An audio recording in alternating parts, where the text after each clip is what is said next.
یہ سورہ المومنون ہے، 18واں پارہ ہے۔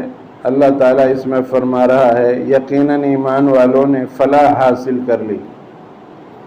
جو مسلمان ہیں، جو ایمان لائے، آمنت باللہ و ملائکتہ و کتبہ و رسلہ والیوم الآخر والقدر خیرہ و شرہ من اللہ تعالی والبعث بعد الموت۔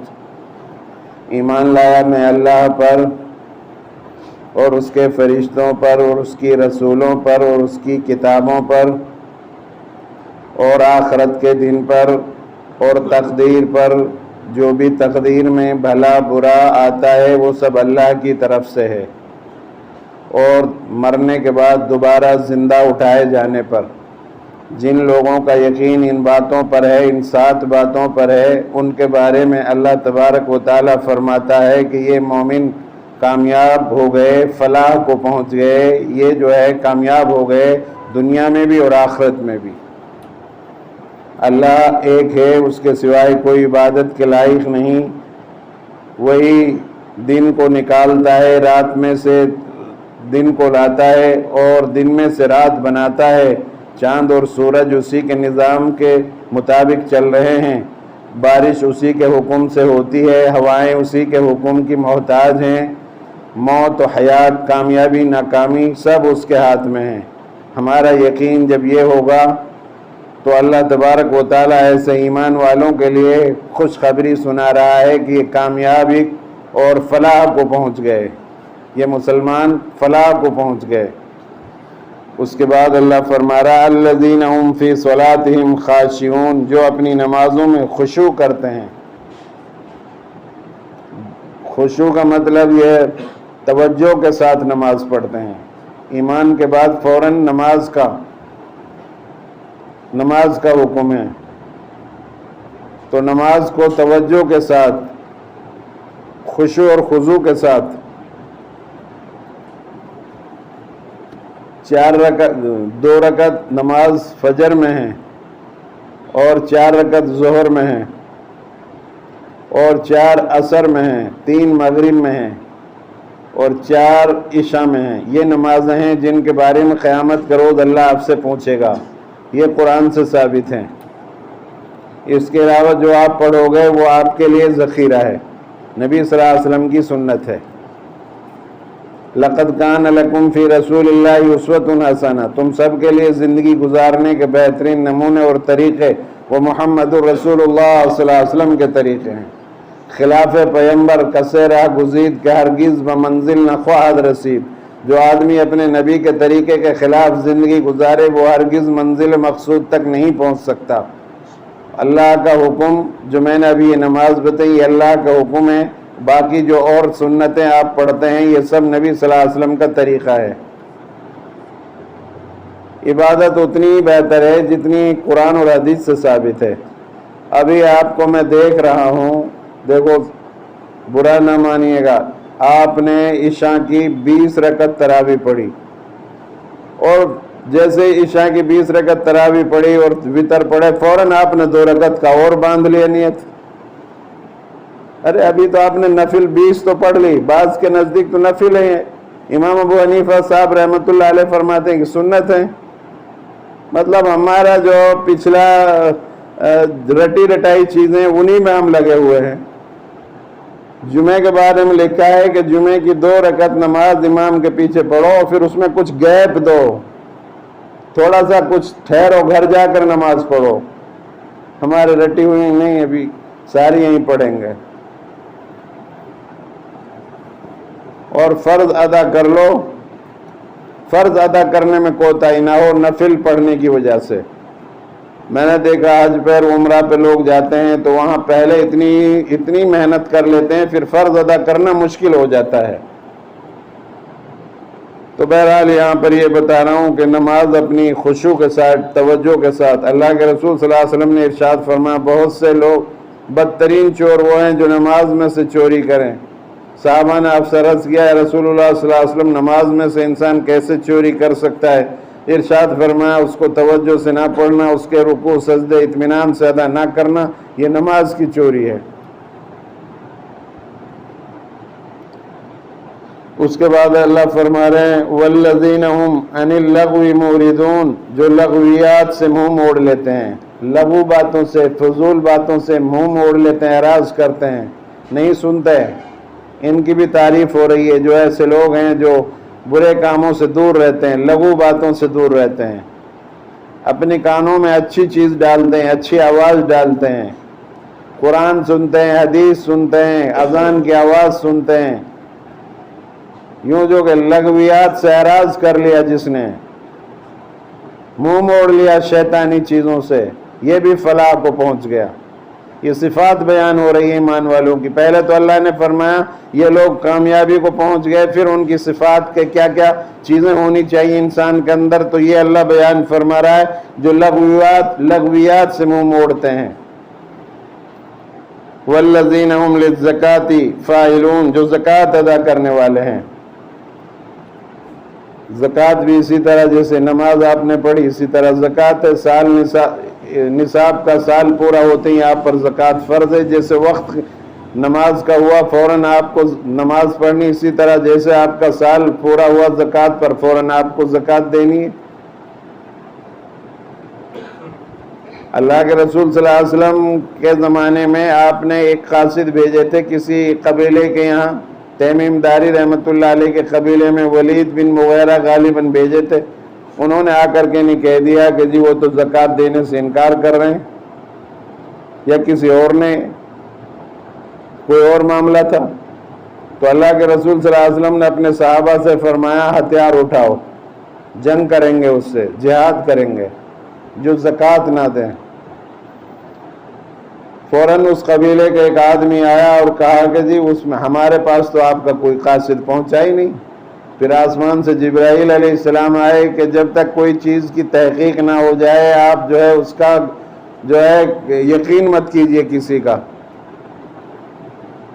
کوئی فاسق فاجر آدمی آ کر آپ کو خبر دے دے، آپ جو ہے اس کو بالکل اس کا جب تک یقین نہ کیجئے جب تک اچھی طریقے سے آپ کو پتہ نہ چل جائے۔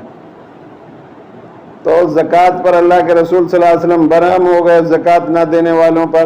حضرت ابو بکر صدیق رضی اللہ تعالیٰ عنہ کے دور خلافت میں یہ بڑا مشکل پیش آئی تھی، لوگ زکوٰۃ سے انکار کرنے لگے تھے، تو انہوں نے فرمایا کہ میں جہاد کروں گا تم سے۔ ہم لوگ کتنے زکوٰۃ دے رہے ہیں، ہمیں پتہ ہی نہیں ہے کس چیز کی زکوٰۃ دی جاتی ہے کس کی نہیں دی جاتی ہے۔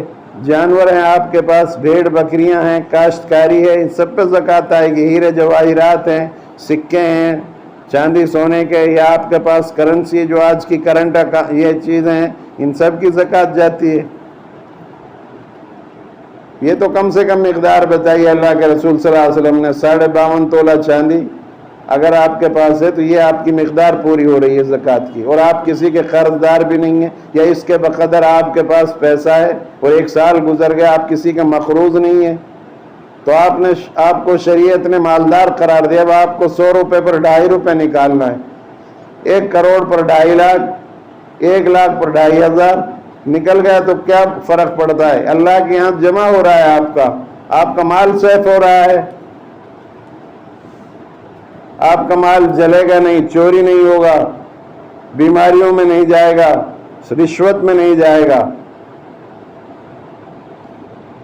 تو جو زکوٰۃ ادا کرنے والے ہیں یہ بھی فلاح کو پہنچ گئے۔ والذین هم لفروجہم حافظون، جو اپنی شرمگاہوں کی حفاظت کرنے والے ہیں۔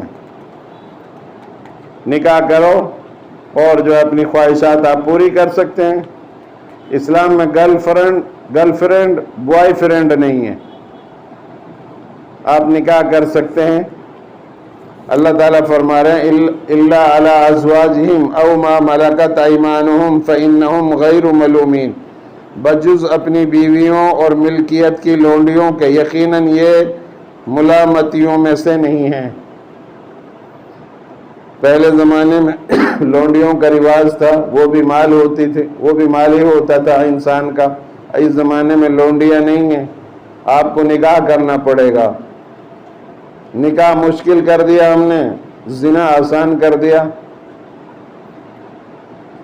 اگر تمام عورتیں پردہ کرنے لگ جائیں تو یہ مرد نکاح کرنے پر مجبور ہو جائے۔